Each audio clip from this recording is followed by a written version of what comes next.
Bismillah. Assalamualaikum warahmatullahi wabarakatuh. Kita lanjutkan bahasan kita. Kali ini saya akan mengajak kalian untuk lebih dekat dengan gradien garis lurus.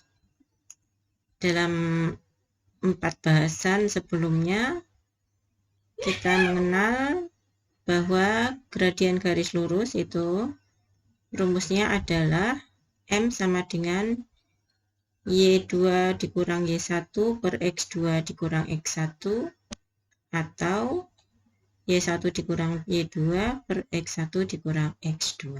Nah, sebenarnya apa sih gradien itu? Gradien adalah perbandingan jarak tegak suatu garis lurus dengan jarak datarnya. Nah, yang dimaksud dengan jarak tegak dan jarak mendatar itu adalah pada dua titik acuan, yaitu titik A dan titik B yang dilewati oleh garis tersebut. Yang namanya garis itu akan melewati banyak sekali titik, dan jika kita tahu dua di antaranya, maka kita bisa menentukan jarak tegak dan jarak datar garis tersebut. Nah, gradien itu juga disebut kemiringan garis karena bilangan nilai gradien itu nanti akan menentukan seberapa miring garis tersebut, seberapa curam miringnya atau seberapa datar miringnya, dan juga ke arah mana dia condong. Nah, misalnya kita lihat ya, gradien itu seperti apa.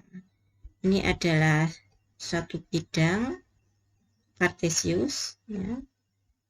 Yang mendatar itu sumbu X, yang tegak itu sumbu Y. Kemudian kita punya satu titik. Nah, titik ini ada di koordinat 3,2. Kemudian kita punya titik B ada di koordinat negatif 1, negatif 2. Nah, jika kedua titik ini dihubungkan oleh satu garis, maka garis ini, garis biru ini, kita tahu ada dua titik yang dilewatinya di antara sekian titik yang dilewatinya, gitu kan? Nah, maka dua titik ini kita bisa jadikan acuan sebagai jarak tegak dan jarak mendatar. Nah, titik merah ini kita sebut titik C adalah proyeksi dari titik A kalau ditarik ke bawah, dan titik B jika ditarik ke kanan. Perpotongan antara proyeksi titik A dan titik B ini adalah titik C. Nah, jarak antara A dan C itu disebut jarak tegak, sementara jarak antara B dan C disebut jarak mendatar. Nah, inilah yang akan kita perbandingkan. Jadi, jika kita punya 1, 2, 3, 4 jarak tegak dan 1, 2, 3, 4 jarak mendatar, maka 4 dibagi 4 sama dengan 1. Nah, ini penjelasannya. Kemudian jarak tegak AC itu 4 unit, jarak mendatar BC itu 4 unit. Yang dimaksud unit adalah ini ya, petak-petak ini. Maka gradien garis yang melewati AB adalah ini, jarak tegak dibagi jarak mendatar, yaitu nilai Y di A, ini 2, dan nilai Y di B, negatif 2. Jadi 2 dikurang negatif 2, jadi 4. Kemudian jarak mendatar, nilai X 3 ya, dengan negatif 1. Ya, ini Sehingga M garis biru ini adalah 1. Nah, nilai gradien semakin besar maka garis semakin curam. Sebaliknya, semakin kecil maka garis semakin mendatar. Adapun jika ditemui nilai gradien negatif, maka hal itu berhubungan dengan arah kemiringan garis, ya.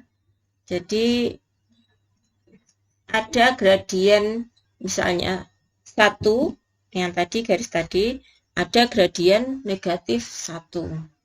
Nah, gradien 1 itu miringnya ke kanan, gradien negatif 1 itu miringnya ke kiri, tetapi kemiringan mereka sama kadarnya. Nah, jika gradien bernilai positif, maka miring ke arah kanan dari posisi kita. Dan jika negatif, ke arah kiri. Pada suatu saat, nilai gradien akan menjadi 0. Mengapa 0?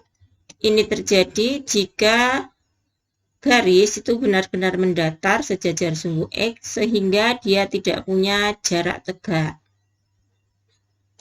Nah, sebaliknya, garis yang tegak sejajar sumbu Y, maka gradiennya tidak bisa terdefinisikan atau tidak berhingga. Mengapa?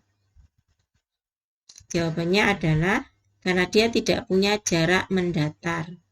Jadi setiap bilangan yang dibagi dengan 0, itu dia tidak akan bisa didefinisikan. Nah, sekarang kita main GeoGebra lagi. Nah, sekarang kita main-main dengan GeoGebra. Jadi misalnya kita berbicara tentang gradien, ya. Kita akan melihat positif negatif nilai pada gradien itu tuh sebenarnya seperti apa. Misalnya saya punya 2 titik. Titik pertama, kemudian titik kedua. Terus ada garis.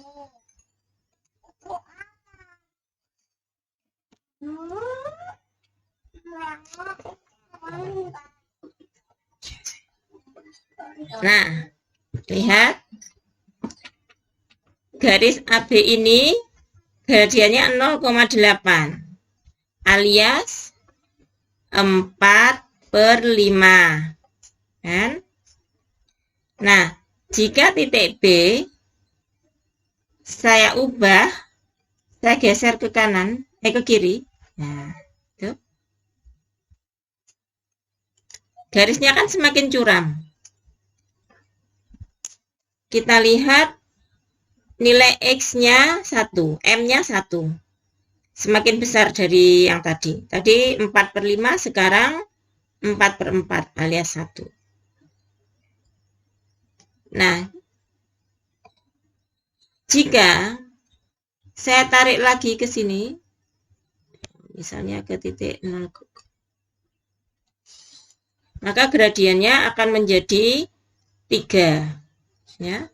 1, 2, 3, 4, 5, 6 dibagi 2. 1, 2. Dari tadi garis ini selalu miring ke kanan, ya kan?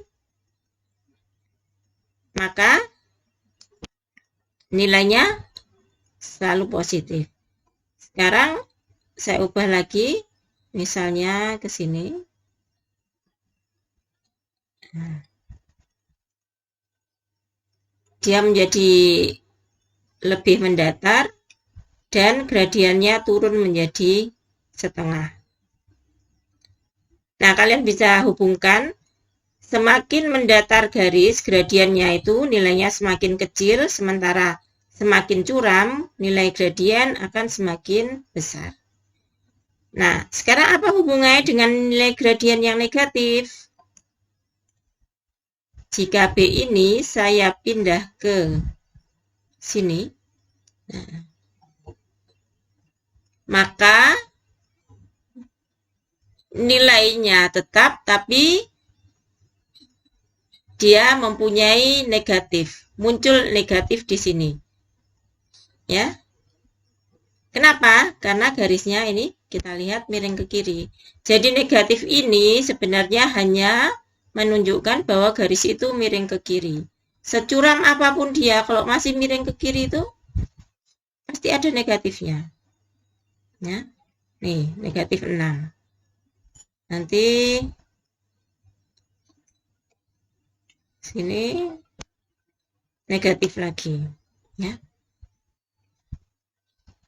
Nah, itu bisa dipahami ya. Jadi negatif itu hanya menunjukkan miring kemana, ya. Positif miring kemana. Nah, sekarang kita melihat kalau ada dua garis, ini garis AB, kemudian saya punya dua titik lagi, ada di sini dan sini. Garis C dan D. Kita lihat. Ini garis pertama, garis AB. Gradiennya negatif 1,3333. Garis CD, gradiennya negatif 1,333. Jika kalian lihat, garis CD dan garis AB ini adalah dua garis yang saling sejajar. Nah, dari sini kalian bisa pahami, ya, bisa simpulkan bahwa dua garis yang sejajar itu gradiennya sama. Ya, sama. Nah, sekarang kita lihat, jika garis itu tegak lurus, saya ubah yang agak nyaman. Agak penting. Ini aja. Sekarang titik C saya pindah ke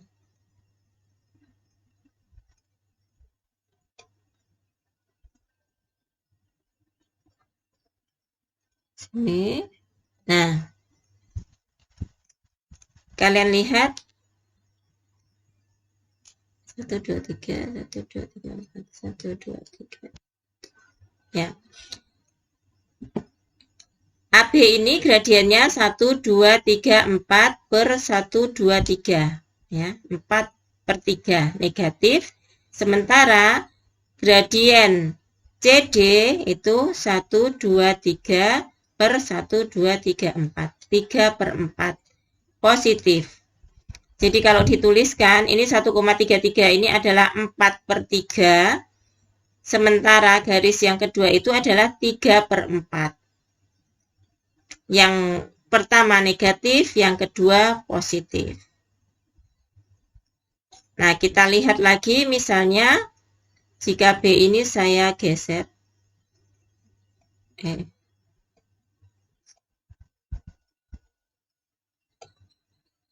Sini.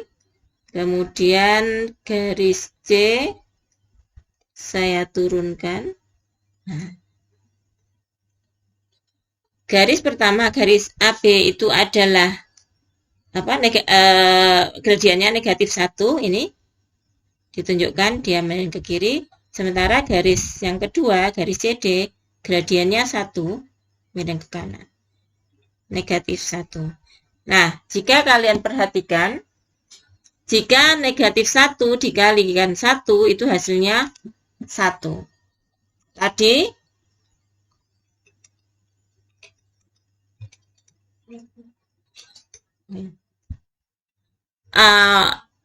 maaf, jadi ini garis AB ini negatif 1, garis CD 1, negatif 1 dikali 1 itu hasilnya negatif 1.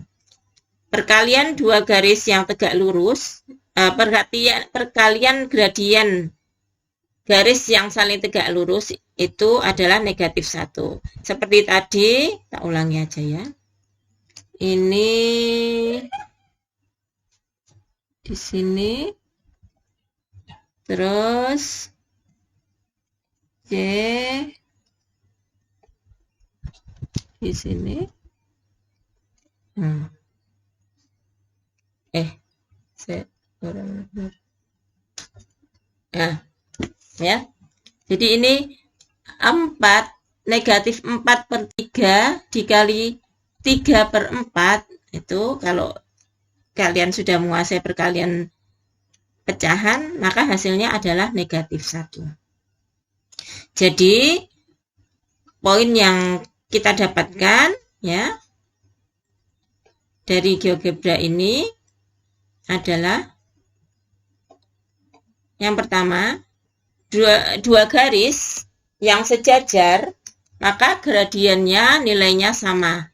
Jika yang pertama positif, maka yang kedua akan positif, begitu juga sebaliknya. Ya. Positif sama positif, negatif bersama dengan negatif. Yang kedua, gradien dua garis yang tegak lurus selalu berlawanan dan terbalik.